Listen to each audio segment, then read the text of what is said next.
In this video, we will see how we can draw in 2D and 3D in Sketchup. So we're gonna start with basic things. We already started with the navigation tools and other basic tools like the selection or other basic commands in the previous video. So we're gonna continue from there. We're gonna add other important commands that we can use, and we will increase the level of difficulty little by little so that you can get accustomed with the software, and we're gonna explain also how the software thinks and behaves. So right now I want to delete everything except my little person there, so I'm gonna hold the shift key. So I selected everything with clicking with my left mouse and going from left to right, holding the left mouse, and then I will hold shift to only deselect that object that I want to keep, and I will hit the delete key on the keyboard to delete everything. There you go. So we always start like this in SketchUp, so you probably have the same interface right now. The only thing that could be different are those two toolbars right there on the top, and you can open them from here. So right click, this is the camera one, which will be really helpful when you're drawing in 2D, let's say like AutoCAD or CAD in general, because this will let you work in 2D, because when you draw in 3D can be difficult and can be also it could deceive your eye and your point of view. Right click, and this is the other one here is views, and we're gonna use other commands here that we didn't see before in this video. And so we will continue with the basic. We will start drawing little by little. We will check the simplest tools here, and then we will proceed with the others. So the first thing I want to do is basically start to draw. So just remember that the basic commands here is the selection. So when you want to get outside any other command, just click on the select tool, and this is the standard when you want to get back to the original position. Now the next one is the eraser, and it's pretty self-explanatory. It has some additional features that we're gonna check later, but the main feature is that you can basically click on an object and delete it. Now Ctrl Z to go back. And the second one is the pencil tool. So this one here will help you to start to draw. Now this is called lines because you will create lines basically. So if you click here and you start to draw, you can draw lines everywhere, for example like this. Now it's pretty difficult again in 3D to understand where that line is, but SketchUp works like this. If you are mostly in the top view, it's gonna draw between the x-axis, which is the red one, and the epsilon axis, the green one. So if I orbit around, you can see that that was positioned there. And also let's select it and delete it with the shortcut key and not with the eraser. I think that's faster. Okay, and then we can take this again. Now when you first start to draw, you can see that it's gonna follow in a parallel fashion the epsilon. If I just move around a little bit, it's gonna find out when it's parallel. Now the green is not visible too much, but you can see it there. Okay, and if I move now into this other direction, you can see that it snaps in the parallel position from the x-axis. So it's gonna be parallel to the x-axis. You just need to stick around there. It's gonna snap there automatically. And then I click again. And then I will go down here. Now you can see that it's snapping now in the blue axis. So this means that if I go this way on the blue axis, I'm gonna be into another dimension. So right now I'm still in 2D, but if I go there, I'm gonna be in 3D. So try to stick to the parallel epsilon there, and you can see that it's gonna find out the intersection between these two projected lines, which one is the first one is the x and the other one is the epsilon. So it's gonna find out alone that you want to basically intersect those two. So you click there and then you close pretty easily your surface. Now this is a 2D surface. When you close a series of lines, which we can also call vectors because they are composed by vertices and vectors, then you create a closed shape, and that's a surface. And the surface can become 3D. So if I use the push and pull, which is probably the most famous command of Sketchup, you can click there with the left mouse and then go up, and that's gonna create, let's say, a pavement. Now I can also go the other way if I want. It's still gonna create a 3D shape or a 3D object or a mesh or a 3D model. You can call it however you want. In other software, this is also called a polysurface because it's a box composed by many surfaces. And also we have some other interesting selection tips here. Now if you click once, you're only gonna select that surface. So if I delete it, it's gonna delete that surface and it's gonna reveal the inner part of my box. Ctrl Z to go back. If I double click, it's gonna select not only the surface but also the other lines around them. And if I do not double but 3 times, 1, 2, 3, it's gonna select all the 3D shape. And when you do this, if you want to keep this separated from the rest, you should create a group. This is another Sketchup logic. So I will not create a group right now. I will show you later. What I really wanted you to understand here is how quickly and easily you can create 2D and 3D in Sketchup. Now we can move in the top view, and I suggest you use the top view because this is the only one that's gonna let you work in 2D. For example, like creating an apartment plan or blueprints, you can use this one because it's more accurate than when you design in 3D. So use your view carefully. So if I also go to camera and change to parallel projection, this is gonna be an actual 2D view.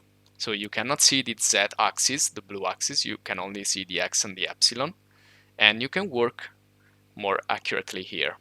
So let me create another shape. So I will again select the line and click here and just draw it like this. So you can see how easy it is now to understand the exact size or dimensions of this rectangle.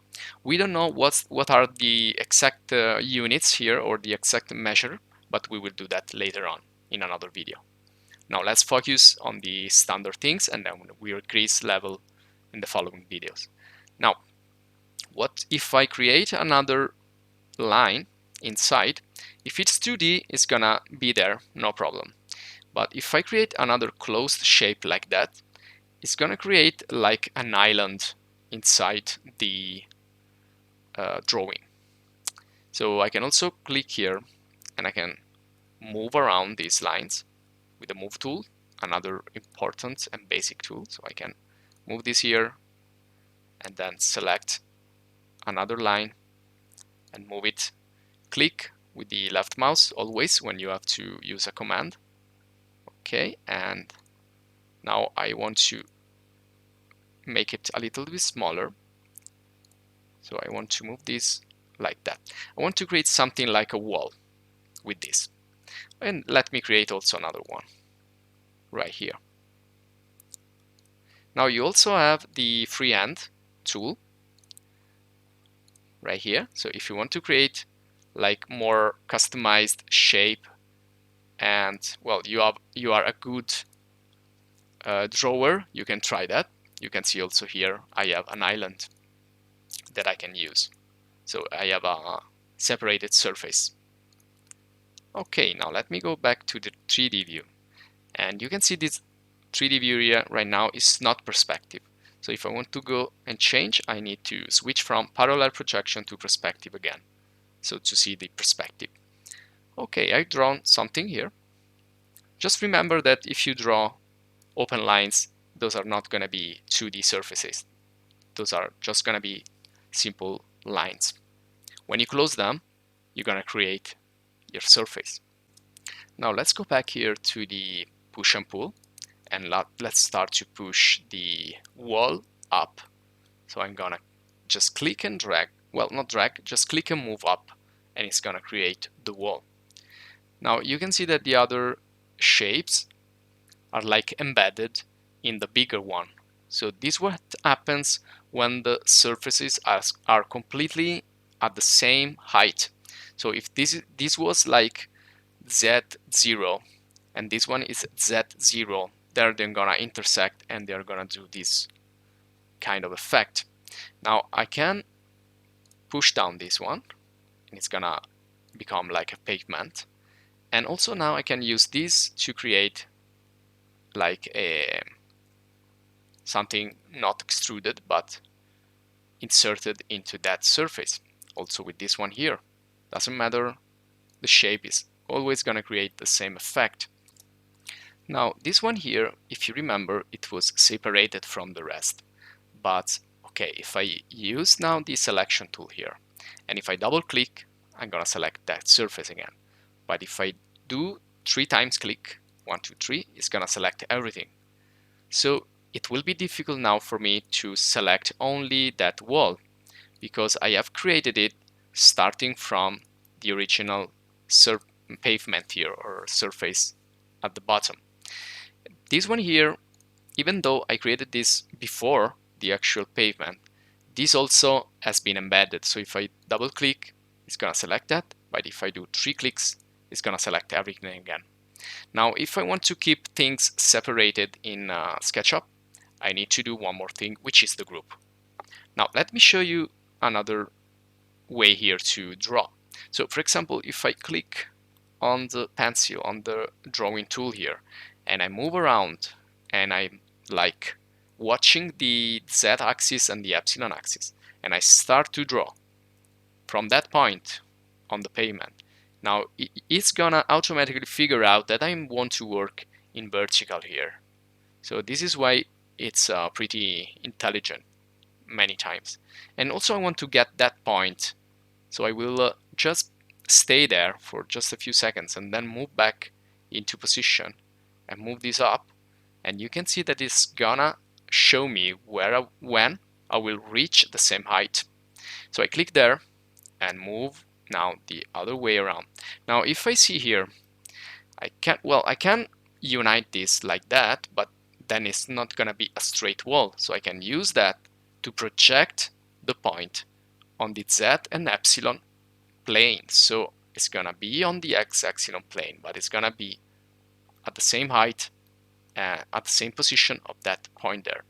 And then again, I will go down there and click. Now you can see that I didn't create the fourth side, but automatically it closed the wall there. And let's create another wall. So I'm clicking here, click and drag. Also I can again snap on that so that I can close that angle there. Of course, we are just experimenting. We have many different ways we can do the same thing in Sketchup, but if this was an interior view, I wouldn't mind what's behind those walls, so I don't care if there is an empty space there. But technically, this is wrong. This is just to show you, again, the basics.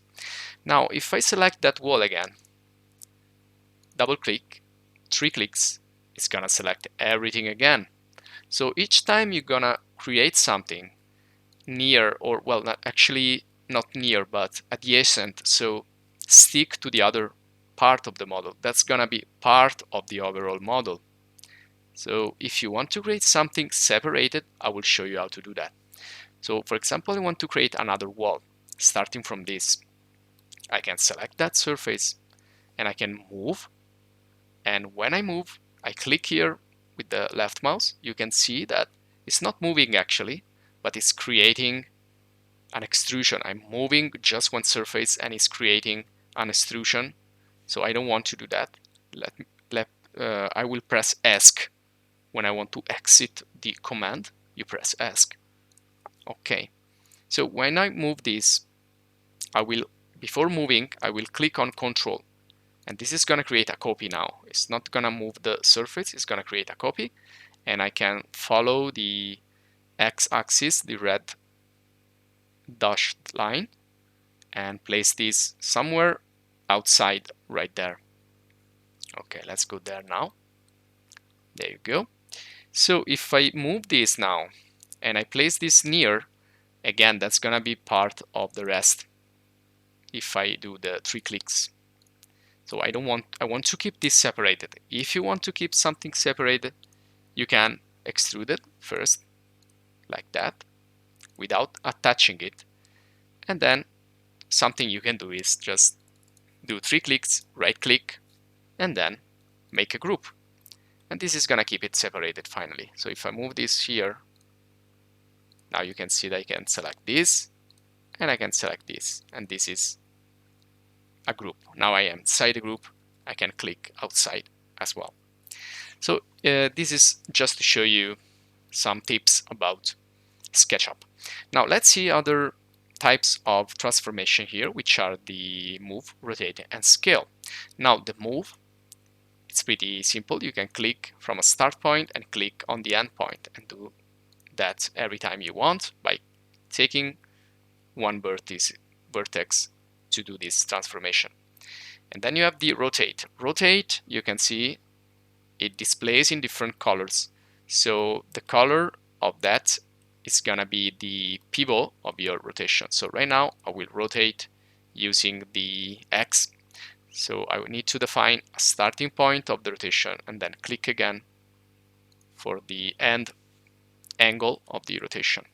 So be careful how you want to rotate this. So for example, choose carefully the pivot and the rotation that you need to have.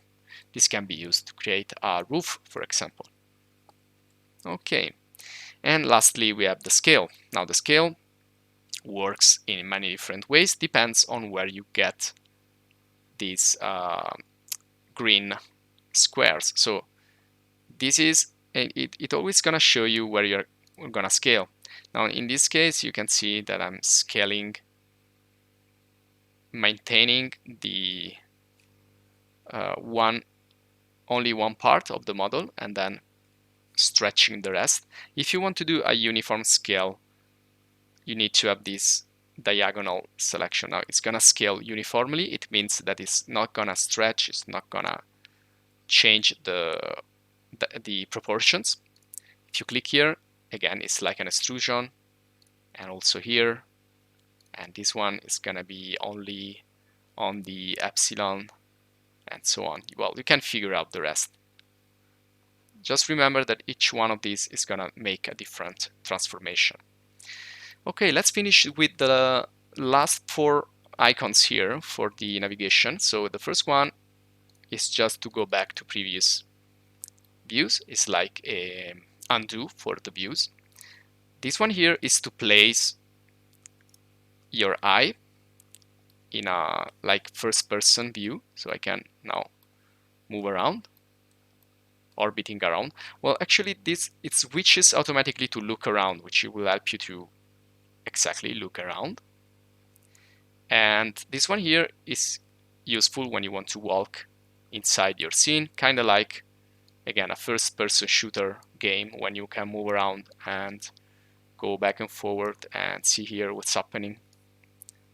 So this is another useful navigation tool that you can use. And of course, you can still use the scroll wheel. Be careful not to go behind walls, otherwise you won't see anything like this. Okay, just then try to return to the original position, and there you go. So these are other navigation tools. Now we will probably use these tools later in other videos. So this is just, again, the beginner part of the series of lessons for those of you who didn't know anything about Sketchup. So thanks for watching this video. If you have some comments, like questions or suggestions, please, you're welcome to write it. So thanks for watching and see you in the next video.